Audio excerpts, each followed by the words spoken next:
name's Dean, I'm 24 and I live in Linley House. Quite a good upbringing. I was adopted when I was 4, but since then I lived with my parents. As a teenager, it's got a little bit difficult being at home, which I guess it does for a lot of teenagers. Arguments, and it just didn't really work out staying at home. So when I was 18, I moved out, just sort of left, and ended up in Linley and being homeless. I ended up on the streets for various reasons. Alcohol, fortunately, being young, being homeless, being in the wrong kind of crowds. Alcohol was the only real sort of thing that I had in my life at the time. I did sort myself out and got somewhere to live and a job, but again, sort of being in the wrong crowds that I was in with before, ended up homeless again, and then back in the hostels. In the hostel, it's beneficial in that you have somewhere to stay when other people wouldn't help you. Obviously, these hostels, they will help you. It's quite difficult when you're homeless. You haven't got a lot of money. You're surrounded by a lot of people who want various things. There's a lot of drugs involved. I've been quite lucky really to sort of stay away from the drug smoke, so I see a lot of it. I think when you're in that kind of situation, you look for ways of coping, and for some people that's drugs, that's alcohol. It can be quite depressing, knowing obviously that you don't have a permanent roof over your head, a permanent solution to your problem. It can be really tough.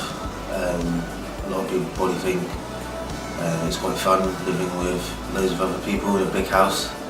It has its ups and downs, it has its perks, but it's not particularly fun. It was the arguments really. My parents sort of wanted me to go down sort of one route in life. At the time, thinking I knew better, kind of wanted to go down a different route. Stayed away from home a lot, got into trouble, got involved in crime, a lot of problems with the police, just for antisocial kind of things. Now I'm trying to sort of get my life back on track. Like I said, it's had its ups and downs, but I'm volunteering the ambulance service now. Plus, with that, obviously build a career out of it, hopefully, and obviously hopefully move on to permanent accommodation. My relationship is 10 times better now since I moved out. Visit him once a week now, which is great. I go over there for a couple of hours and have a chat and things are a lot better between us.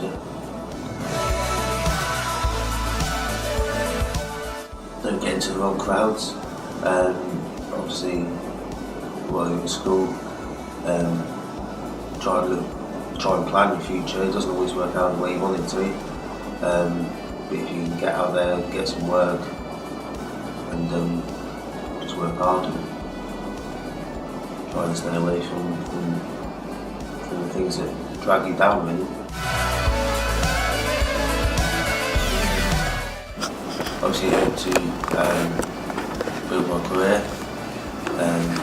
get permanent accommodation, settle down, and hopefully things will all work out.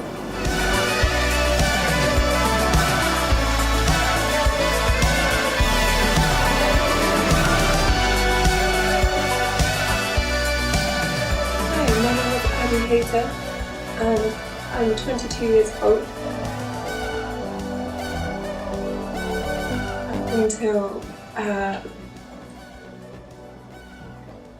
year 10, when I was about 13 or 14 years old. By this point I was already smoking several fags a day since the age of 9, and kept a well head on from my parents, that they soon sussed me out. Then witnessed a family dispute between my mum and my dad, and they got a divorce, and that made me run away from home. I didn't want to return, so then I got highly addicted to a selection of narcotics and just didn't really want to do anything else with my life aside from that. Fortunately though, they did let me come back in to live with them, so that was very good, only I still couldn't find the happiness within me to get a job or make my friendships work, my relationships work the way in which I needed to at the age of 16. So I decided to then move out again and leave no room for argument's sake between my parents and I. When I was 16, I tried to attend Bridgewater College while living in Wellington, and it just didn't work out very well whatsoever. It was thoroughly difficult, especially with the narcotic addiction that I was facing at the time. This then led to me quitting college at 16 to then rejoin Somerset College at 17. I wasn't as aware of how to be funded aside from benefits. It was more like a willingness to never back down, and so that also fueled my courage to want to go and make more of myself. Only I felt as though everyone in my family were holding me back at the time. I soon realised that they weren't holding me back at all.